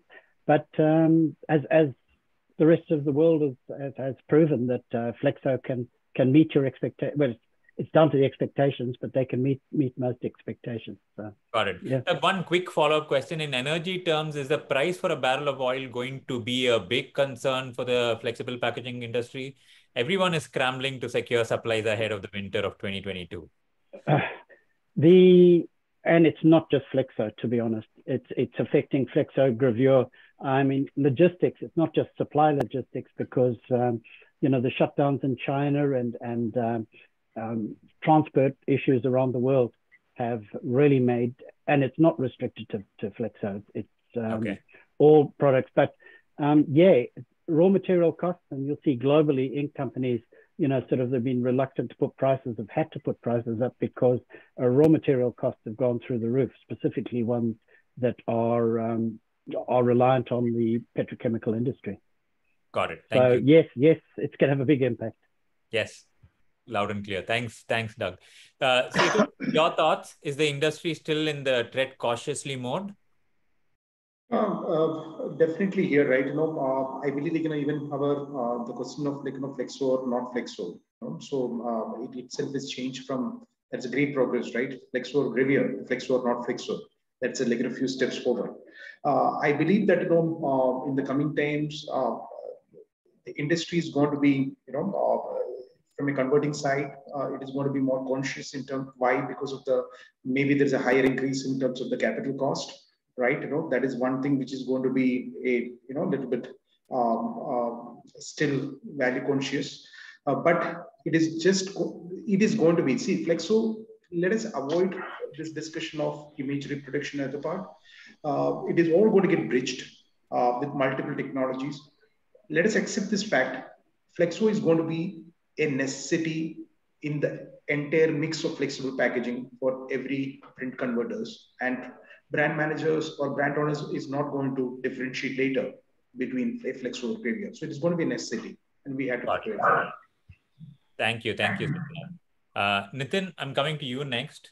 Apart, flexo or not to flexo is one part. What are SB Packaging's plan in the next 12 months? See, first of all, flexo or not to flexo, still I would like to answer you. There is no straight answer, right? Because we are having both processes. We have flexo as well as gravure both. And our plans, we are also getting one more gravure as well as one more flexo in coming days. So we have got good plans for the next coming year. And the entire plan is working on sustainable solutions for the market, plus addition of capacity. Got it. Thank you, Nitin. Finally, Sunil, you are going to be giving the last comment for this question. After a tough 2 years in which the packaging industry in India performed quite well, next 12 months in India I think India enters a very critical period, don't you think? What is your big prediction? See, I mean, Indian flexible packaging industry will keep growing at a steady pace. I mean, all the research reports says that, we have stats and data everywhere. So everyone thinks and believes that, Indian industry will keep growing. A number of machines will keep coming to the Indian market. So whether they are flexo or gravure, I mean, it's quite difficult to say that, why only flexo or only gravure, I mean, this is maybe CI or not to CI. So, it becomes a bit of difficult because as a machine manufacturer, we get involved in the very, premature, or let's say discussions with the customers. And obviously, the pre-press and a lot of other stakeholders come into play as well. But as a consultant, we have to guide the customer in a right manner by understanding their requirements, first of all. So, for example, what kind of application they want to do, what kind of substrate they want to print in majority, right? Let's say what kind of job designs are they planning to do, which segment are they planning to go into, whether it is going to be just laminate or it's surface printing or it's hygiene or it's mix of it, in what percentage of paper or aluminum. Yeah. Then looking at the job length and the repeatability of the job. So, it's a lot of questions come into, premature discussions that just in order to conclude on which way to move ahead. It can be sometimes even that, it comes out of the portfolio. It can be digital as well. So, yeah, it's very subjective to say, to be honest, from my point of view. But agreeing to Steve, agreeing to a lot of stakeholders, what said, nobody looks at with a lens in the supermarket. What matters is a good print design. As Sethunath has mentioned, what matters is the economies, what you can achieve out of it. As Nitin ji has mentioned, What matters is actually, the production cost or the economies, what you can achieve out of the process. So, a lot of things are there. Sorry, I took more than 30 seconds. No worries, Sunil. But yes, thank you, Sunil. But more than 2 hours of knowledge sharing, and it has been immense, I must say. Thank you, everyone. Thank you. I'm sure there is a lot of flexo knowledge gained by delegates today, and we hope we are able to set a lot of misinformation about the set right a lot of the misinformation about the technology. Thank you, 7 wonderful panelists once again, and Harsh Lulla of Miraclon for being wonderful partners. I must say, this is one of the times where we've had innumerable questions in the Q&A box, which we will answer offline and publish on our print and online magazine. Also, my colleague Shaman Alexander published this session on our platforms for the benefit of the industry professionals. On that note, I'd like to thank Shaman, who's our digital editor, for tweeting live. Also, I'd like to thank Noel Dikuna for mentoring this webinar. Thank you, Nazir Mullah, Naveen Grover, and Kalpesh Shah for all the support. A quick reminder, delegates, please remember to send in your entries for the PrintWeek Awards, and we have a few more days to go. Thank you, everyone, for joining us. Have a great evening. Thank you. Bye. Thank you.